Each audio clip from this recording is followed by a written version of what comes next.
Dark Souls! We're back! Oh my god. After a little hiatus? Serious, a month-long hiatus. We are back to Dark Souls.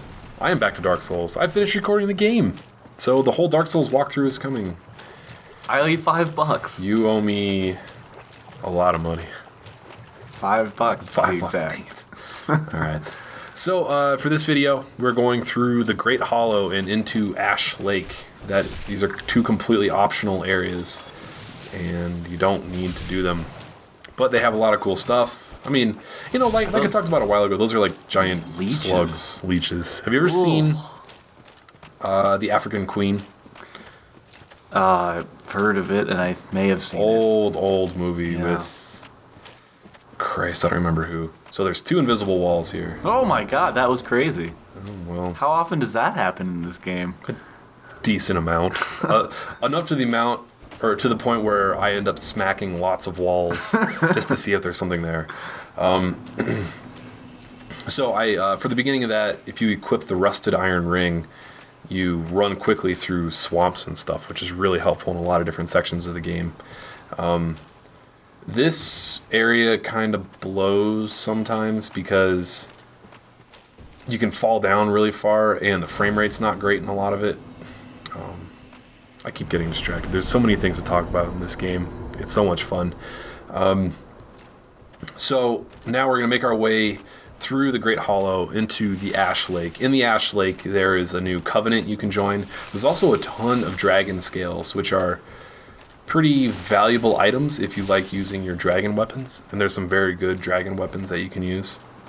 I don't particularly like using dragon weapons. So you want to upgrade your smithing, right? No, that's Skyrim. Oh. You're getting the games confused. Oh, great. Also, there's a whole bunch of those curse frogs in here. So at some point throughout this, I'm going to switch to a bunch of anti-curse armor. Yeah.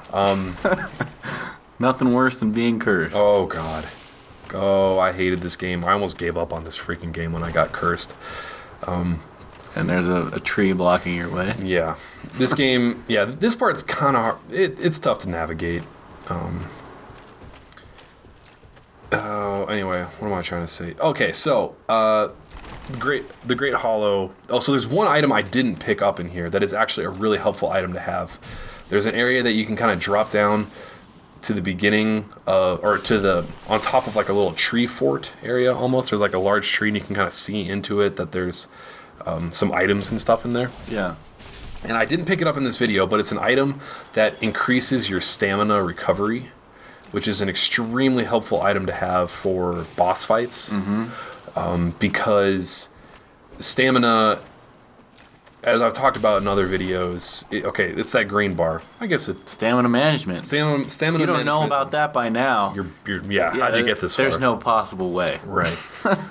So anyway, so I edited out switching armor there. I have all. Oh, I thought you were just like a chameleon and like blended switching in. colors. No. Anyway, so yeah, there's an item that you can eat that gives you increased stamina management. I think it's called a green blossom. I think it's called a pill of Viagra. Yeah. Increased stamina management. Well, that's what my email inbox tells me. I need Viagra. And it's the same effect, except the item only lasts for maybe a minute. But the ring, it just lasts forever. So it's super helpful. Anyway, so I don't really like using dragon items other than this initial Drake sword, because the Drake sword is a really fast item, and I like the fast weapons. I mean, it's all about your play style. They're like the other dragon weapons that you get are super huge, do a shitload of damage, but are super slow. And I don't really like that. Like, you have to really plan every single attack out. There's no just like yeah. It's more like gadoosh. I can get one good hit in. Yeah. And I like the super fast ones because it gives you the ability to kind of roll out faster. Now, if you fall, if I'd fallen there, I wouldn't have died because it's not that far.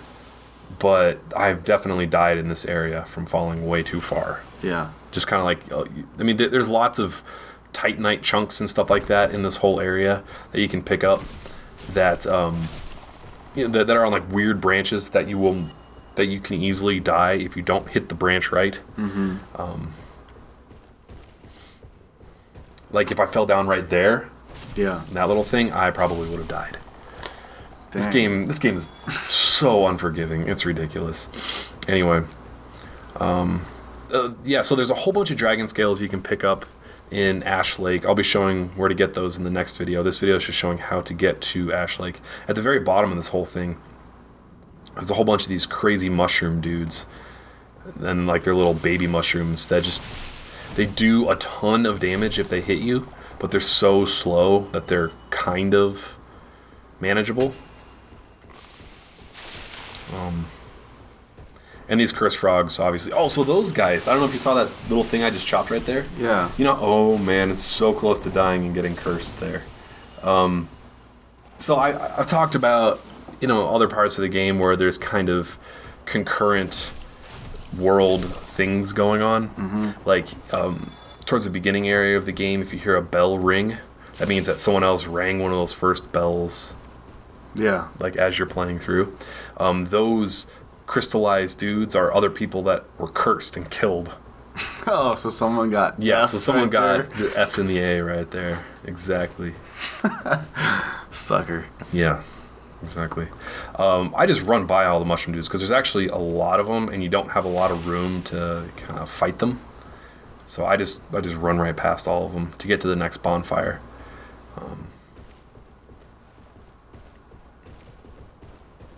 And there's, like I said before, there's lots of items you can kind of roll off to and pick up. These mini mushroom guys, they don't attack you, but they have a ton of health. Or do they attack you? I know there's other parts of the game where they don't attack you. This game has the most ridiculous enemies. Yeah. And unfortunately, towards the last quarter of the game, they end up repeating a lot of enemies, which I really hated.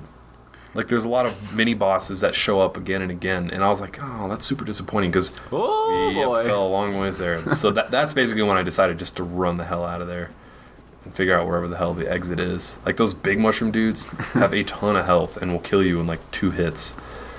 So I'm kind of scared. Like, they have those weird kind of eye goofy. I know, dude. This game is crazy. I love it, though. Some of the best, if not the best, kind of sword melee combat of any game I've ever played. Yeah. And I'll go into that more in the next video, but